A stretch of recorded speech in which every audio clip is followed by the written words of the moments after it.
নমস্কাৰ, আজিৰ এই ভিডিঅ'টিত স্মাৰ্ট এডমিশ্যননো কি হয় বা তোমালোকৰ বহুতে আমাক সুধি আছিলে যে স্মাৰ্ট এডমিশ্যন কি হয়, কেনেকে ল'ব পৰা যায় বা স্মাৰ্ট এডমিশ্যন কিবা কোৰ্চ হয় নেকি, কিবা বেলেগ এডমিশ্যন প্ৰচেছ হয় নেকি, ইয়াৰ ৰিলেটেড যিবোৰ কুৱেশ্যন আছিলে তোমালোকৰ এইখিনি তোমালোকক বুজাই দিবলৈ আমি চেষ্টা কৰিম। গতিকে ভিডিঅ'টো মনোযোগেৰে শেষলৈকে চাই থাকিবা। আশা কৰিছো এই ভিডিঅ'টোৰ পৰা তোমালোকৰ ডাউটবোৰ ক্লিয়াৰ হৈ যাব। ভিডিঅ'টো আৰম্ভণিতে জনাব বিচাৰিছো যে ADR ৰ কাৰণে যদি প্ৰিপেয়াৰ কৰি আছে, আমাৰ ফ্ৰী কোৰ্চো আছে আৰু পেইড কোৰ্চো আছে। ফ্ৰী কোৰ্সত তোমালোকে 1 টকা নিদিয়াকে জয়েন কৰিব পাৰিবা। জয়েন কৰিবৰ কাৰণে কমেন্ট সেকশনত ফ্ৰী কোৰ্স লিখি তোমালোকে এটা কমেন্ট কৰিবা, আমি লিংকটো দি দিম, তাত ক্লিক কৰি তোমালোকে জয়েন কৰি ল'ব পাৰিবা। এতিয়া আমি জানো আহা যে স্মাৰ্ট এডমিশ্যননো কি হয়। ঠিক আছে, চোৱা, হোৱাট ইজ স্মাৰ্ট এডমিশ্যন।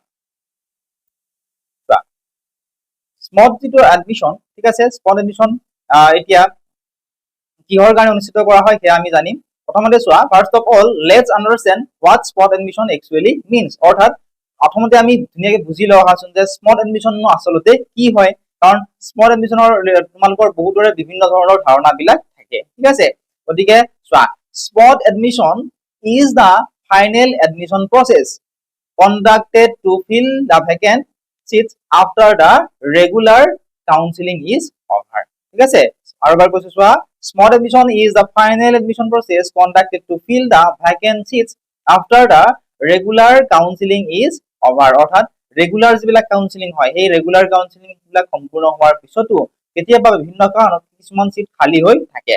সেই যিবোৰ খালী হৈ থকা সিট আছে, খালী হৈ থকা সিটবোৰ সম্পূৰ্ণ কৰিবৰ কাৰণে যি শেষৰটো এডমিশ্যন প্ৰচেছ অনুষ্ঠিত কৰা হয়, সেই শেষৰটো এডমিশ্যন প্ৰচেছকে স্পট এডমিশ্যন বুলি কোৱা হয়।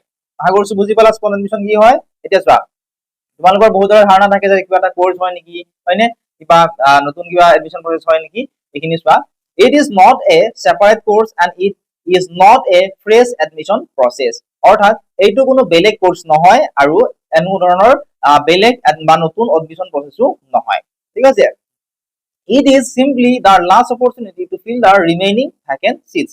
অৰ্থাৎ আমি যদি সিম্পলি ক'ব বিচাৰো বা অতি সহজকৈ ক'বলৈ বিচাৰো, তেতিয়াহ'লে এই যিবোৰ খালী হৈ থকা পদ আছে, খালী হৈ থকা যিবোৰ সিট আছে, পদ নহয়, যিবোৰ সিট আছে, এই সিটবোৰ পূৰণ কৰাৰ শেষ সুযোগেই হৈছে স্পট এডমিশ্যন। ঠিক আছে, এতিয়া কিহৰ কাৰণে সিটবোৰ খালী হয় সেয়াও তোমালোকে জানি থোৱা। বিভিন্ন কাৰণত সিটবোৰ খালী থাকিব পাৰে। ঠিক আছে, কাৰণ চোৱা, এতিয়া বানপানী হৈ আছে বিভিন্ন ঠাইত, গতিকে বানপানীৰ ফলত কি হৈছে, বহুতৰ ডকুমেণ্টছ বিলাক উটি ভাহি গৈছে, হয় নে, ইমান দুখ লগা এটা বিষয়। গতিকে বহুতৰে পইচাৰ অভাৱ থাকিব, হয়নে, কাৰণ বানপানীৰ ফলত নিজৰ ঘৰে চাব নে এডমিশ্যনে ল'ব, এনেকুৱা ধৰণৰ বহুতৰে বিভিন্ন ধৰণৰ প্ৰব্লেম থাকে।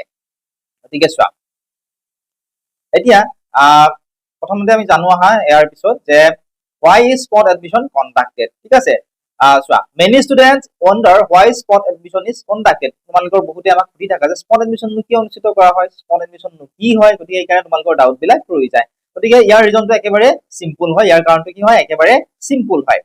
কিয় অনুষ্ঠিত কৰা হয় স্পট এডমিশ্যন? চোৱা, স্মল এডমিশ্যন অনুষ্ঠিত কৰা হয় কাৰণ চোৱা, some students do not take admission even after getting a seat. ঠিক আছে, এইটো এটা কাৰণ। some students do not take admission even after getting a seat. অৰ্থাৎ বহুতো শিক্ষাৰ্থীয়ে সিট পোৱাৰ পিছতো এডমিশ্যন তেওঁলোকে নলয়, বা বিভিন্ন কাৰণত, বা তেওঁলোকৰ বেমাৰ আজাৰ হ'ব পাৰে, বানপানীৰ কাৰণে হ'ব পাৰে, বা ফাইনেন্সিয়েলি কিবা প্ৰব্লেম থাকিব পাৰে, হয়নে, গতিকে বিভিন্ন কাৰণত তেওঁলোকে কি কৰে, এডমিশ্যনটো নলয়। ঠিক আছে, লগতে চোৱা, some students cancel their admission later. বহুতো ষ্টুডেণ্টে এডমিশ্যন লোৱাৰ পিছতো কি কৰে, এডমিশ্যনটো বাতিল কৰি দিয়ে বিভিন্ন কাৰণত। বহুতো বিষয় পঢ়ি থাকে, হয়নে, বহুতৰে আকৌ বাহিৰত যিকোনো ঠাইত তেওঁলোকে থাকিব নোৱাৰে, বা এনেকুৱা ধৰণৰ বিভিন্ন প্ৰব্লেম বহুতৰে আছে। ঠিক আছে, গতিকে চোৱা, ইয়াৰ কাৰণে কি হয়, because of this many seats remain vacant. অৰ্থাৎ ইয়াৰ কাৰণে কি হয়, বহুতো চিট বিলাক কি হৈ থাকে, খালী হৈ যায়। ঠিক আছে, কাৰণ চোৱা, এডমিশ্যন নলয় বহুতে চিট পোৱাৰ পিছতো, গতিকে আৰু কিছুমানে এডমিশ্যন লোৱাৰ পিছতো তেওঁলোকে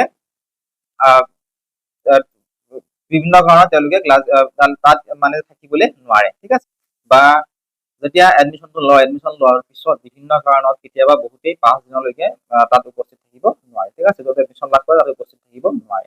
5 দিনলৈকে, প্ৰথম 5 দিন যদি উপস্থিত থাকিব নোৱাৰে, তেতিয়াও ধুনীয়াকে তাত লিখাও থাকে যে তাত কি হয়, এডমিশ্যনটো কেনচেল হৈ যাব পাৰে। ঠিক আছে, গতিকে তোমালোকৰ যদি কোনোবাই এডমিশ্যন পোৱাৰ পিছতো তাত যদি তোমালোকে এডমিশ্যন পোৱা ঠাইত যদি তোমালোকে সেই প্ৰথম 5 দিন যদি তোমালোকে প্ৰেজেন্ট থাকিবলৈ নোৱাৰা, তেতিয়াহ'লে তোমালোকে লিখিত আকাৰত তোমালোকে তাত জনাবা। ঠিক আছে, যদি নজনোৱা তেতিয়াহ'লে তোমালোকৰ যিটো চিট আছে এইটো বেলেগক দি দিব পাৰে।